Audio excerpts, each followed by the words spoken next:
So this thing about seeing through a past lens is really so influential. If you're into the Course of Miracles, the Course says you see everything.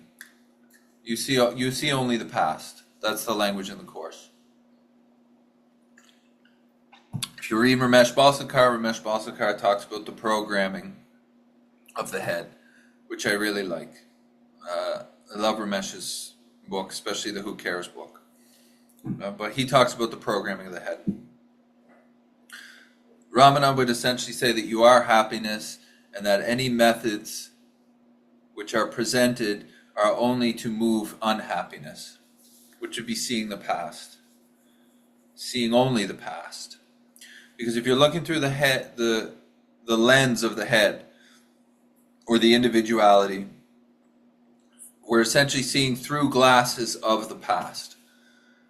You can only see past, yeah. And then the world the world or the environment, from a Buddhist sense, is empty, meaning it doesn't have any separate individuality inherently. The eyes create the forms as separate and all these things, but that's in time and space, which is all again, of the mental. So it's seeing different things through the lens of the past. But all the things that we see or are taking ourselves to be are empty of meaning until it's given meaning. So what gives it meaning would be the head. Yes, the head is perceiving the environment, and what it's giving everything meaning, but it's giving it meaning from the past. And the past is developed through how our mental system is developed, how we grew up. Yeah. So if you grow up and the mental program is seeing through the lens of unworthiness, it's seeing everything through that lens. So it's pretty unbelievable, really. Then this can lead our whole lives unless we see it. If we're living from that self, that individuality only, we're seeing through that lens. That's how we see the world. And that lens essentially is directing our lives. And that lens can get super uncomfortable because it's constantly thinking through that lens. It's perceiving everything through that lens. And I love in the 12 and 12 from AA, they talk about, there's a saying, I think in step 1, that self-confidence essentially gives us nothing when it comes to alcoholism. Self-confidence, confidence in self. What is confidence? Confidence is belief. Self-confidence is putting belief in that self, the individual, and how the head is seeing the world. Because the head is only seeing from the past, which is amazing when you think, like, you know, if somebody has a lot of bindings, or they're bound up mentally with the past, if they have traumatic events and things from when they were 7, essentially they're seeing the world in a 45-year-old body through a 7-year-old's mentality or ideation, which is incredible. It's pretty obvious how that could make things really uncomfortable, because essentially the head is presenting a bunch of shit that's not happening. It's giving old meaning to a world that's happening now. And it's a perfect example of how the head is in time. Yeah? It's taking meaning from the past and putting it on the perceived present and projecting what's going to happen in the future based on old information. Which is really incredible, because if you look at the example of dreaming, like Ramana would talk about dreaming, or I think the Course of Miracles even looks at the awake dream. Yeah, it's almost like if you look at it through that idea, you're not even this isn't even your life, because things are being presented through a past lens constantly, through the thought system and through the senses. Yeah. And everything is being seen or being painted with this lens of past. And it's directing our lives now. Yeah, so it's really got the wheel. Yeah, the body would be like the car, and this past lens is driving the car. That, for many of us, gets super uncomfortable, and we want out of it. But we try to get out of it again as the lens, rather than seeing that we're not the lens. Man, and that is really the freedom of it. Because you're not trying to change the lens at all, yeah? There was some movers here this just happened. There were some movers here, they had to go through a room of mine. And I was getting super angry and like anxious about it, yeah? Because when I was younger, people used to go into my room and steal my money and you'd spend it on bullshit. But I could see that old anger coming up and all these anxious ideas. I don't want them in my room for that long. I want to be there. I have to watch this whole shit. This is all old stuff coming from the head. Man, it's really amazing. And all that past, yeah, can create this sense of self, which is false, which is essentially, we end up operating now through all these defense mechanisms towards the world, which were developed from our past. Yeah. The head is constantly talking to us as us, yeah, through this lens of the past. It's only really seeing through that lens. So unless we see that we're not that lens, you're looking from it. Essentially, that is what's dictating your life to you, is past. And everything is being seen through that. And that will continue to happen, yeah, until we see that we're not that lens.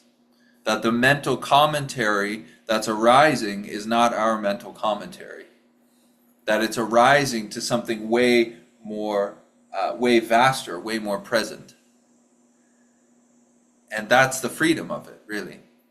Because then you also don't hate the mental commentary, but you see it arise and it's like, oh, you can see its past, you can see how the past influenced that mental commentary of what's going on right now and how it's misinterpreting what's going on right now and has been misinterpreting your whole life. You know, it's like in my experience when I first got sober, I had all these ideas in the head. I didn't, but the head had all these fucking ideas. The mental system was constantly looking at the world in all these different ways. And at this point, essentially all of these ideas and thoughts are misinterpreted. They're all seeing through a past lens. And those past lenses have, in my experience, and at least from the stuff I've read, there's a few core beliefs, which are like the frame of the glasses you put on with those past. I'm not enough, I'm worthless. There's a few real sticky beliefs that seem super true to you. Yeah. And that is like the frame of the glasses you're seeing through, is the belief. And it's really those beliefs which are directing our experience of what's going on. And it's amazing because it's not even our experience. It's just we're identified with those glasses so much. We're addicted to that commentary so much that whatever that commentary says or interprets ends up influencing the direction of our lives. So in non-duality and in recovery, really, we're losing belief. We're taking the confidence out of that system. Yes? Because it's the belief that we put in that perception and narration of a past, of the past being put on the present. The more faith we take out of that, the less it controls our life. And then we actually are sitting in more of what we are. Yeah. Which, as Ramana says, is happiness. That is what we are. And these methods, quote unquote methods, are removing the unhappiness. Yeah. Which is seeing nowness through a past lens. Because it gets very confusing. Because none of that makes sense, really. Because seeing nowness through a past lens does not line up. It's not a coherent experience. It's very fragmented. Yeah. And when we get addicted to that, we get addicted to being the idea that we're this body and we're separate from that body. And that's duality right there.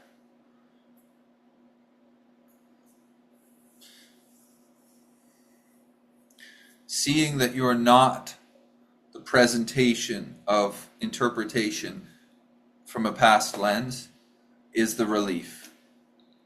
And then there's happiness.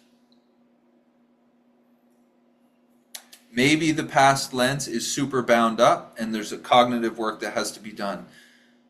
In my experience, the 12 steps will help untangle and help you understand quite clearly the role of self in your life, the role of the lens, of the mental system. Yes? By understanding it, by seeing how it's projecting, how it's perceiving a projected world through that past lens, then it's a lot easier to start to lose belief in it because you see how it's misinterpreting everything. But I think for a lot of people, maybe that needs to be done. Maybe there needs to be some surveying into this system of what we would call self, small s self in recovery. Yeah.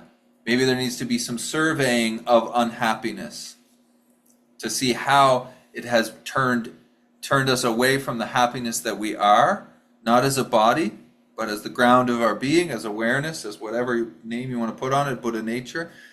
And it's turned this living experience into unhappiness.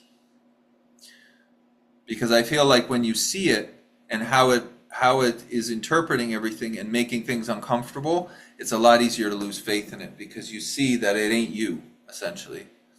That there's a cognitive process happening, a mental process happening that's misinterpreting. And it's making shit uncomfortable, and then it's a lot easier to negate. Not to deny, because it's very obvious it's arising, but it ain't arising to you, meaning you don't own it. And then you can be free from it. And then when it arises, which in my experience it keeps arising, it's just you don't go that route. So it arises and it dissipates pretty quick. That's the relief. That's the freedom. And negation, I feel, is if we're denying the presentation of the past, that's not negation, that's denial. And that's going to get real sticky. There's no freedom in that because there's a duality in it. Yeah. Negation is just seeing that you're not what's being presented. And then the presentation can go on. It's like fireworks, it's like whatever. It gets presented, you watch it happen and move through. But a huge kick of the relief in this is seeing that you're not what the head is presenting to you as an interpretation of what's happening. And very helpful in that is to see that what's being presented through the mental interpretation is from the past. Yeah. And it's not actually what's happening. It's an interpretation of what's happening. Right down to the idea that this is a water bottle is a past interpretation, if you really want to go that far. But even to see relationally in your relationships, that's where it really gets fired up in my experience, Something happens with a partner or something, and then the head fucking goes off on that.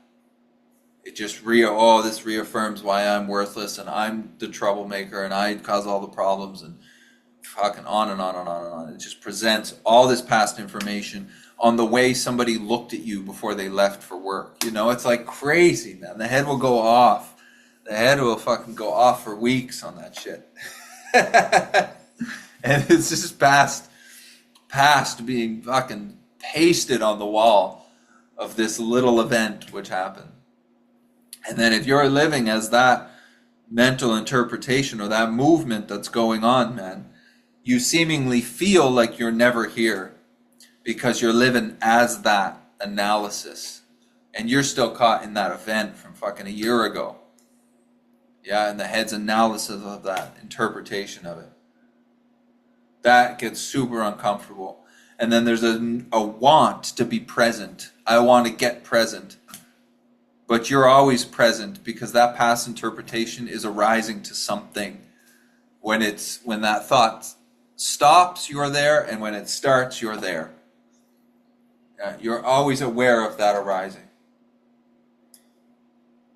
That's seeing it, I guess. In my experience, I don't know. That's where the relief comes in. Something is presented to you, you see that it's false, and it moves on. It's like a guest comes into your house, as they would say in Buddhism or whatever. You know it's a guest. So that guest comes in, The guest hangs out and leaves. The guest does not pay the rent. It's not living there. And you know that it ain't you. It's a guest. It's moving through.